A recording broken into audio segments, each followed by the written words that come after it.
Welcome to my YouTube channel. आज मैं आपको क्लास 11th आर्ट सब्जेक्ट है ना और हिंदी अंतरा क्या फर्स्ट चैप्टर पढ़ाने जा रही हूँ। So let's be start. Please video like share and subscribe. सबसे पहले हम लेखक परिचय पढ़ेंगे।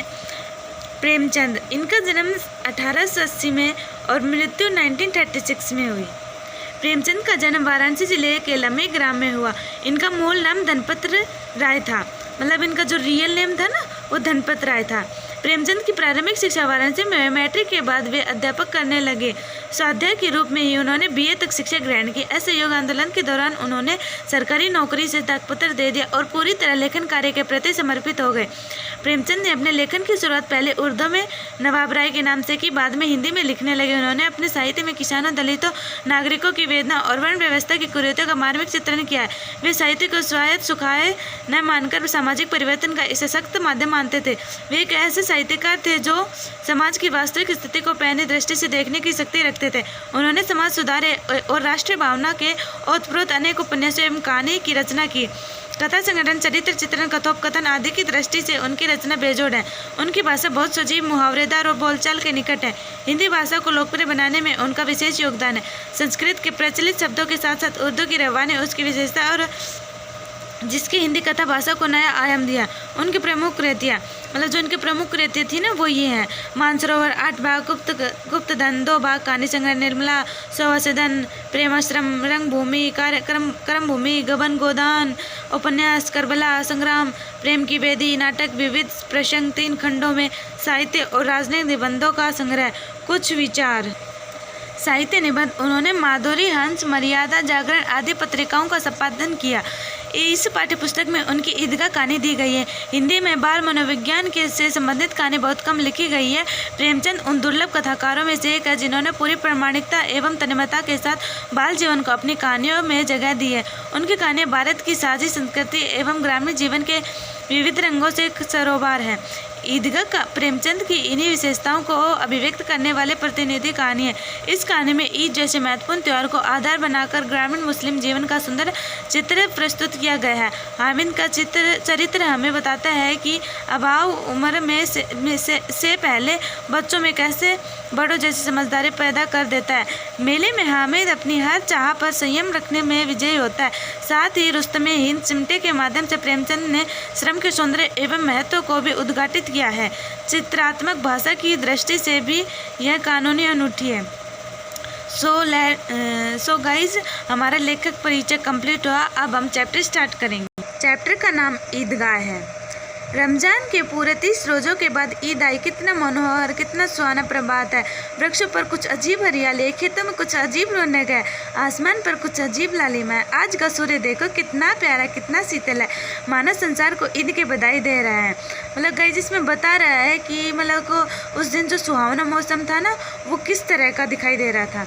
गांव में कितनी हलचल है। ईदगाह जाने की तैयारी हो रही है। किसी के कुर्ते में बटन नहीं है।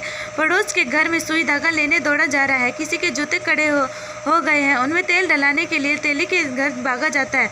जल्दी जल्दी बैलों को पानी दे दे। ईदगाह से लौटते लौटते दोपहर हो जाएगी। 30 कोस का पैदल रास्ता, फिर सैकड़ों आदमियों से मिलना बैठना। दोपहर के पहले लौटना असंभव है। लड़के सबसे ज़्यादा परेशान है। किसी ने एक रोज़ा रखा है, वह भी दोपहर तक, किसी ने वह भी नहीं।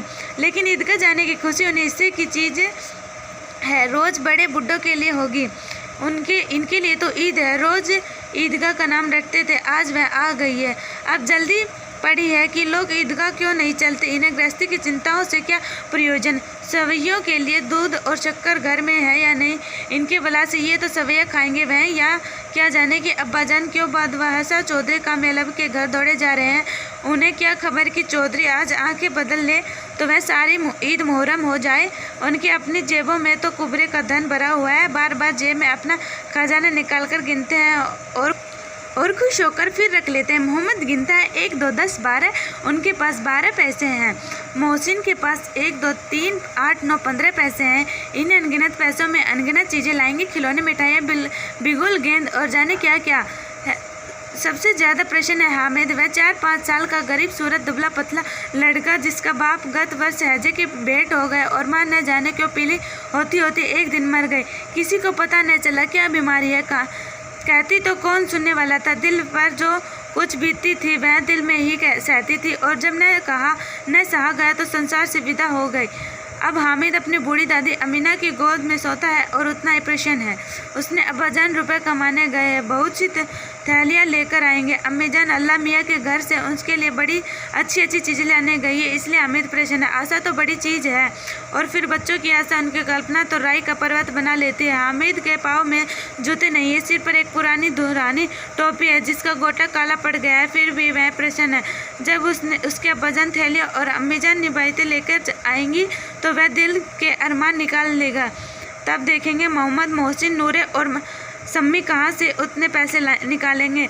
अब भागिन अमीना अपनी कोठरी में बैठी रो रही है। आज ईद का दिन है और उसके घर में दाना नहीं।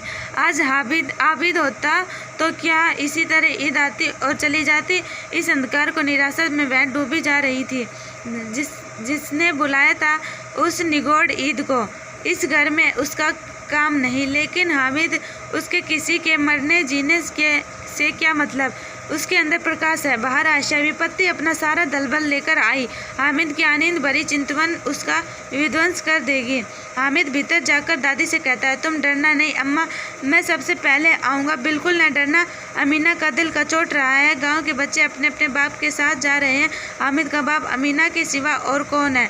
उसे कैसे अकेले मेले जाने दे। उस भीड़ भाड़ में बच्चा कहीं खो जाए तो क्या हो।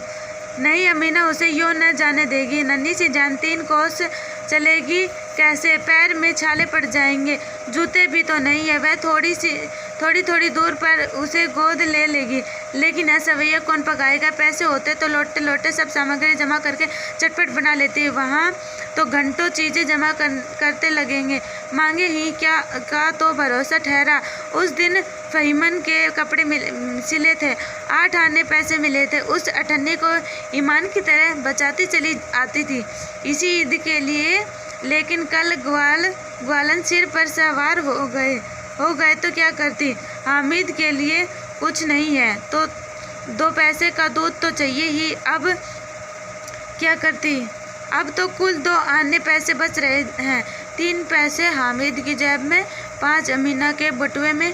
यही तो बिस्तात है जो ईद का त्यौहार है। अल्लाह की बेड़ा पार लगाए। दोबन और नाइन का और मेहतारी और चूड़ीहारिन सभी तो आएंगी, तभी तो सवैया चाहिए। और थोड़ा किसी की आंखें नहीं लगता, किसी से मुंह चुराएगी। और मुंह क्यों चुराए, साल भर का त्यौहार है। जिनकी खैरियत से रहे उन्हीं तकदीर भी तो उसी के साथ है। बच्चे को खुदा सलामत रखे, दिन भी कट जाएंगे।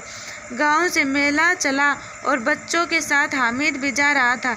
कभी सब के सब दौड़कर आगे निकल जाते, फिर किसी पेड़ के नीचे खड़े होकर साथ वालों का इंतज़ार करते। यह लोग क्या इतना धीरे धीरे चल रहे हैं। हामिद के पैरों में तो जैसे पर लग गए हैं। वह कभी थक सकता है। शहर का दामन आ गया। सड़क के दोनों ओर अमीरों के बगीचे हैं। पक्की 4 दीवारी बनी हुई है। पेड़ों में आम और लीचियाँ लगी हुई है। कभी कभी कोई लड़का ककड़ी उठाकर आम पर निशान लगाता है। माली अंदर से गाली देता हुआ निकलता है। लड़के वहाँ से एक फुलराग पर हैं, खूब हंस रहे हैं। माली को कैसा उल्लू बनाए। बड़ी बड़ी इमारतें आने लगी। वह अदालत है, यह कॉलेज है, वह क्लब घर है। इतने बड़े कॉलेज में कितने लड़के पढ़ते होंगे। सब लड़के नहीं है जी, बड़े बड़े आदमी है। सच है, उनकी बड़ी बड़ी मूछें हैं। इतने बड़े हो गए, अब पढ़ते जाते हैं, न जाने कब तक पढ़ेंगे और क्या करेंगे। इतना पढ़कर हामिद के मदरसे में 2-3 बड़े बड़े लड़के हैं, बिल्कुल 3 कौड़ी के। रोज़ मार खाते हैं, काम से जी चुराने वाले। इस जगह भी उसी तरह के लोग होंगे। और क्या क्लब घर में जादू होता है, सुना है वहाँ। यहाँ मुर्दे की खोपड़ियाँ दौड़ती है और बड़े बड़े तमाशे होते हैं, पर किसी को अंदर नहीं जाने देते। और यहाँ शाम को साहब लोग खेलते हैं, बड़े बड़े आदमी खेलते हैं, मूंछों दाढ़ी वाले, और मैम भी खेलती है। सच हमारी अम्मा को वह दे दो, क्या नाम है, बैठ तो उसे पकड़ ही न सके, घुमाते ही लुढ़क जाए। मोहम्मद ने कहा, हमारी अम्मी जान का तो हाथ कांपने लगे। अल्लाह कसम। मोहसिन बोला, चलो मनो आटा पीस डालती है, जरा सा बैट पकड़ लेगी तो। हाथ कांपने लगेगी। सैकड़ों घड़े पानी रोज निकालती है, 5 घड़े तो मेरी भैंस पी जाती है। किसी मेम को 1 घड़ा पानी भरना पड़े तो आंखें तले अंधेरा आ जाएगा मोहम्मद। लेकिन दौड़ती तो नहीं, उछल कूद तो नहीं कर सकती मोहसिन। हाँ, उछल कूद नहीं सकती। लेकिन उस दिन मेरी गाय खुल गई थी और चौधरी के खेत में जा बड़ी थी तो अम्मा इतना तेज दौड़ी कि उन्हें न पा सका। सच। आगे चले हलवाइयों की दुकानें शुरू हुई।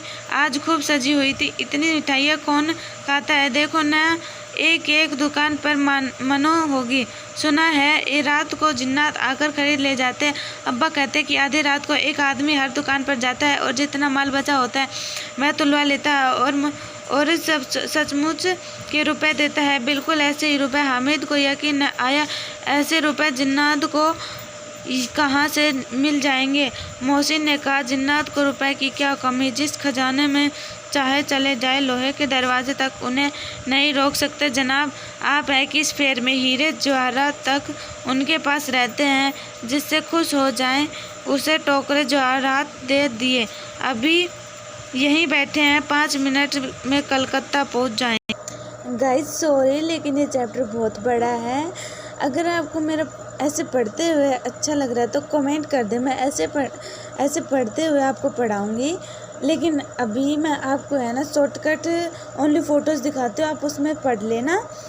और अगर आपको ऐसे रीडिंग करते हुए मैंने स्टार्टिंग में पढ़ा है ऐसे पढ़ना है तो सब भी कमेंट कर देना।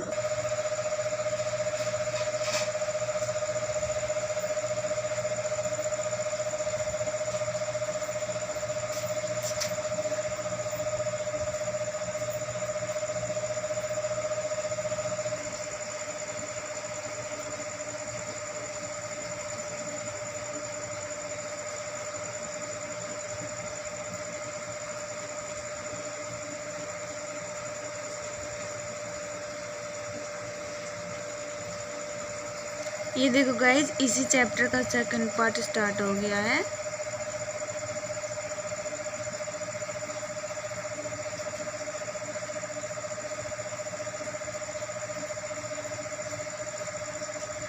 अगर आपको मेरा इस तरह वीडियो बनाना अच्छा नहीं लग रहा है तो कमेंट करते हैं, मैं पढ़ते हुए वीडियो बना दूँगी।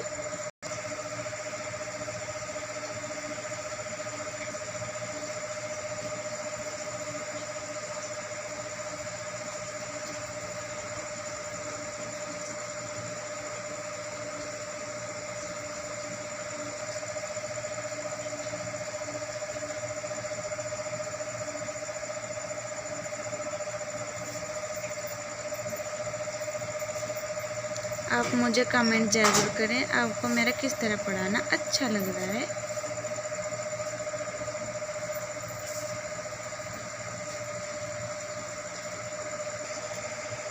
वीडियो को ज़्यादा से ज़्यादा लाइक, शेयर एंड सब्सक्राइब ज़रूर कर दें।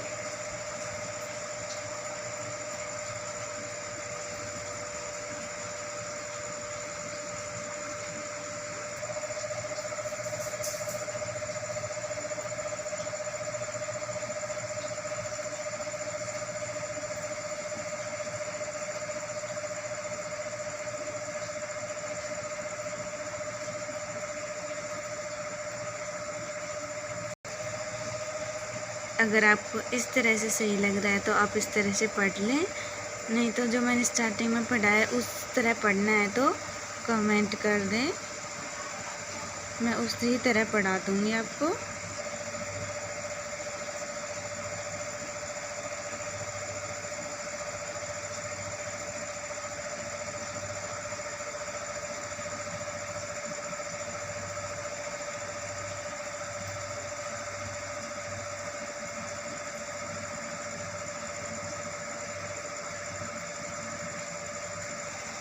ये देखो गाइस, इसी चैप्टर का थर्ड पार्ट स्टार्ट हो गया है।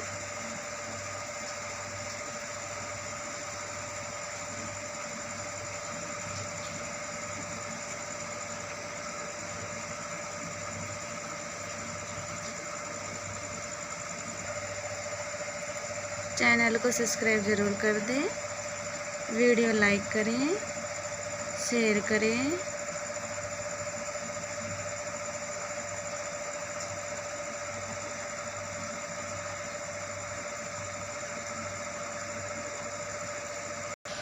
अगर आपको इन सब के अलावा कुछ और भी पढ़ना है तो वो भी कमेंट कर दें, मैं वो भी पढ़ा दूँगी।